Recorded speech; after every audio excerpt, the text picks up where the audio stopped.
Hey, happy day. So I've done a reading to catch us up with the current energies, potentially where we're at and where we're coming from and where we're going. So the card that came up in the past reading is the Ace of Cups. Ace is one. It's also usually the trump card of a deck. This is in the past energy. Um, Cups are about our feelings, hearts, emotions. So, um, what's coming up for me with this card is um,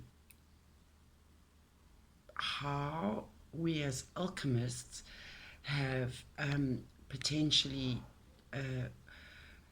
whether we've been able to turn our lives from lead into gold. Um, and we are perhaps having very heart opening moments in our lives. Again, these can be with regards to um, our home lives, families, partnerships, love, work. Um, so, yes, past experience. Perhaps we've had some kind of I talked last week about the epiphany, mental epiphany, but this is a little bit of a heart epiphany. Um, so we have perhaps been shown our heart's true delights. And what's interesting is what's come up in the current energy is the Page of Cups. So the page would be the novice in love, and perhaps we are experimenting as novices with what we love. And we are looking at that cup that was given to us, that look into your heart, the cup of your heart, and see what's there. Perhaps there are fishes and loaves. Um, and we know that a few fish and loaves can feed an extensive crowd. So perhaps just finding that little, um, following that spark of hope, of love, whatever it is that is exciting you and making you feel excited from your heart's desires, your follows, your feels. Um, if you can do that, you will find that you will move into calmer waters, perhaps in every aspect of your life, because often when one area of our life is in turmoil, it does impact every other aspect of our lives. So the next card actually shows us going forward, perhaps it's a major arcana. It's number 18. 1 and 8 is 9. And you will see how that feeds in with our inside cards from the Destiny deck. Um, so from the Rider-Waite, the Moon card is a major arcana. So I think at this time, what this card is saying, when it comes to your heart, we have our head, which is our knowing. It's quite clear and sharp. It's the swords in tarot. And then we have our gut, um, which is a bit like the wands. It's about what we desire to manifest. And so it's a matter of the tame side balancing with the wild. If you can find the balance between those things that drive your passions, that you want to chase, that you just can't stop yourself from wanting to follow, we have to balance that out with some consideration for our needs, what will meet our highest goods. And not only that, but a longer term view. Sometimes when we follow our passions and desires, we are very short term viewed, and we can neglect our responsibilities, and we can perhaps even overlook potential red flags, things that could go wrong in the future. We just focus on the positives. So it's about balancing out, taking the middle path between being somewhat reckless, but also operating with caution. I always call it informed consent. Always operate from a point of informed consent. What works for you as a unique individual. Perhaps we don't always see clearly. There's the dark side of the moon that we need to always try and cast our mind to balance out the pros and the cons.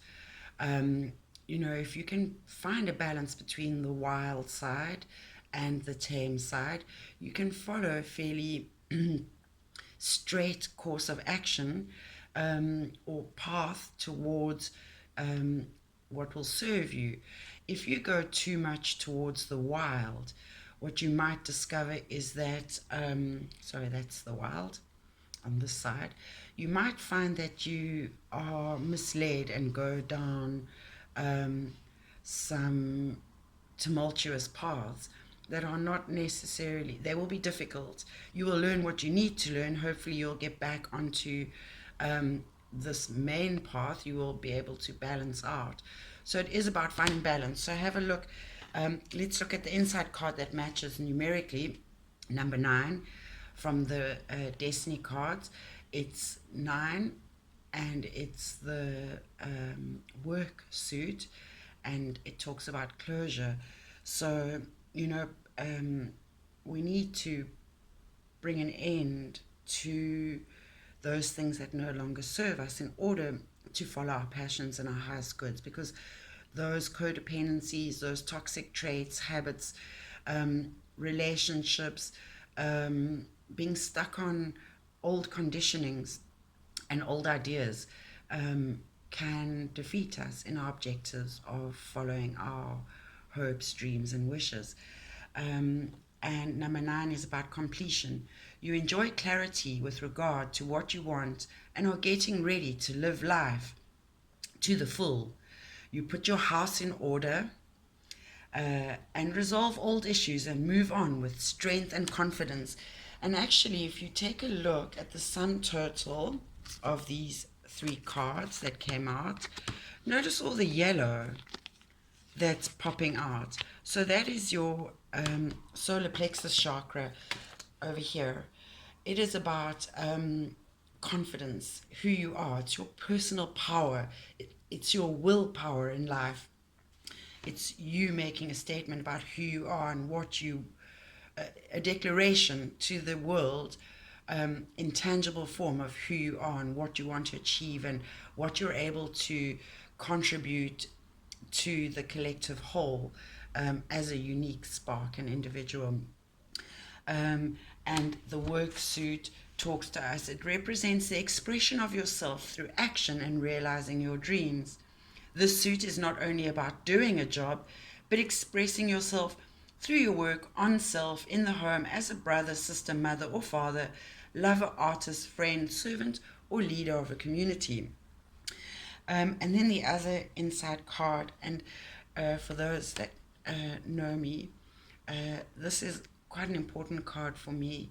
It's come up many times in my life as one of my major lessons, and it has to do with giving, and it has to do with abundance and manifestation and releasing and understanding that through giving and allowing the flow of energy to be used as it's needed and to go where it's needed to be used, as the receiving party needs to use it to their best advantage.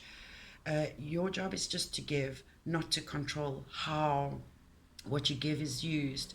That energy will transform and be used in the manner in which it is most needed. So the quote on this card talks about, "Cast thy bread upon the waters, for thou shalt find it after many days." Ecclesiastes 11:1. And I love the numbers 11:1 because it's a portal. And what's really important to me to teach the world at this time is the importance of giving without any due regard to what you will receive, because your blessings will come in most delightful and unexpected ways. So always just worry about giving generously and not worrying about what's in it for you ever, because you will always get your dues. So 13 is about exercising power. You have recognized your ability to influence and change your life. You contemplate how to exercise personal power for the good of all. You become one with the universal will and no longer see yourself in isolation. You understand your role in the greater community. And I'm being reminded of person blogs that I've done earlier this year, and it's coming into my frame of reference again, that perhaps 2020, with all the sudden happenings and onslaughts and changes and complete unexpected shifts that have unbalanced us. We now need to rebalance ourselves, but it's more about the you, what is important to you, but at the same time without losing the importance of the role you play as the greater whole, because it is a universe, a one song. We are all part of an orchestra, and we all play our own unique instrument. That if we can learn to tune our instrument and be a master with our own instrument, that will add to the harmonic, melodious tone of the symphony that we collectively are. And there was something interesting about, oh yes, so the moon card in the Rider-Waite comes with Mr. Rider-Waite. He specifically had a saying for this card, which I think is appropriate in this reading. And if I read it to you now, it says, "Peace, be still, and it may be that there shall come a calm upon the animal nature," which is the ego, "while the abyss beneath shall cease from giving up form." So that's rather special and quite deep and needs a little bit of contemplation. Then I think we can move on to the Crystal Alley card, which is self-discipline and fluorite. And perhaps the way in which we find this balanced middle path between the wild and the tame is self-discipline. The path between doing exactly what we want, what the ego wants, perhaps sometimes that's distraction in toxic behaviors, eating, drinking, sex, shopping, gambling. So it's about taming the inner beast that stops us from being self-disciplined enough to actually reach those goals that are longer term. Sometimes we need to strive through some dark, hazardous mountain paths, knowing that perhaps on the other side there is a beautiful, calm lake, and where all our desires and not only needs but wants too are met. And let me read to you. It's a wind element, and if you can recall that wind is unseen, but yet we see the effects of wind through the blowing of the trees and leaves and such. And it is what blows away the stagnant air and causes a change, atmospheric change. So it's on page 231 of the Crystal Alley cards book. So, standing upon an empty plain with no support available, this fluorite being holds itself erect through the practice of self-discipline. We do not always have others around to hold us up and enable us to walk the right path. In these times, it is important for us to develop our own self-discipline so that we can follow the correct path, even when there is no one to see us. So it's perhaps a little self-validation is more important than seeking validation through others. Sometimes we seek sexual partners simply as a form to validate, as a manner to validate our own needs and wants, So too through relationships with our siblings, our parents, our lovers, our children, we do many things to self-validate when we should, or to validate the self when we should be self-validating, rather than using things, places, spaces around us to validate. Fluorite is a stone of unusual capabilities and talents. Occurring in a rainbow array of colors and forms, fluorite's crystalline structure encourages order, concentration, and grounding, and yet maintains one's energy in a high state of openness to universal frequencies.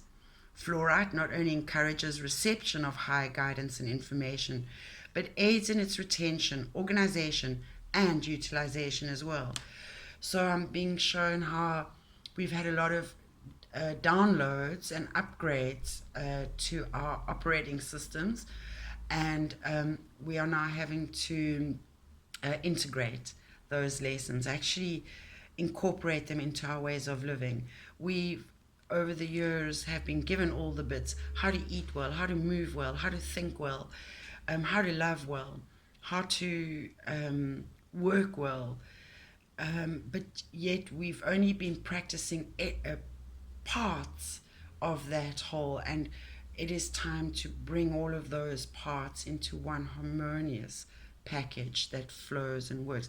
It's like all these the rivulets coming into one river, or perhaps where a river went into a delta, and now the delta is going to feed into the ocean.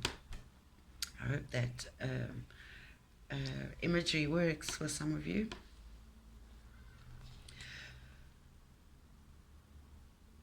Fluorite affects the brain directly, reordering it and allowing for the information and insight that one attained in the higher realms to be applied to one's earth plane experiences. Fluorite's energies are both grounding and stimulating of one's higher energies. It speaks of organization, self-control, discipline, and the need to apply higher guidance that one accesses during meditation and prayer.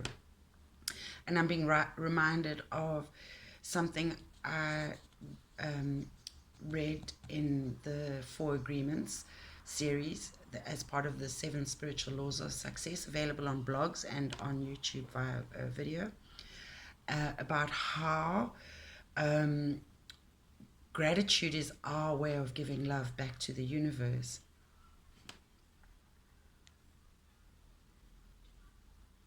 Fluorite affects the brain directly, reordering it and allowing for the information and insight that one attained in the higher realms to be applied to one's earth plane experiences. I think I read that already, sorry. Fluorite discourages the common addiction to spacing out on higher energies and encourages the application of those energies on the earth plane. And I think that's a warning, a message that has been coming through this morning about how we mustn't get carried away by the wild. We must temper it with a little bit of common sense and self-discipline, and it needs a bit of temperance. A little wildness is important for creativity and passion and spark of energy, but too much can lead us in a wayward direction, so we do need to learn to self-temper. It aids in clearing the energy pathways of the body and encourages the light body to integrate with the physical self. Fluorite can aid those who are sensitive and open to the higher realms to maintain an earth connection. Fluorite's main effect upon one's energetic and emotional systems, however, is to remind one of the necessity of developing self-discipline in order to fulfill one's role as a spiritual warrior. The ability to bring the body into line with the mind, so the tame with the wild. And Women Who Run with Wolves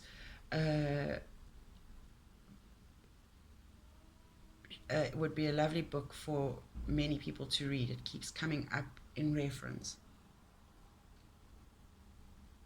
The development of self-discipline and self-rule, self-mastery, are crucial in those who truly wish to serve others in the coming age. Self-discipline is the ability to monitor and correct one's thoughts. And Bruce Lipton's message of what you think influences your cellular energy, and so thus your mind of matter comes to mind. Self-discipline is the ability to monitor and correct one's thoughts, actions, and words in order to improve oneself. It is the inner strength that is necessary to create one's life as one wishes it to be. It is through this inner improvement that we are able to cultivate the skills and knowledge that will aid us in creating the age of light upon the earth. And it's a call, again, a reminder that whatever work you do, you should always be motivated to work on the self and through the self for yourself, but for the greater good of others. Any work you do on yourself ultimately benefits others. So it's always good to remember yourself in the process as a primary focus. So the message: when fluorite enters your cards, you are being asked to review your current practices and lifestyle.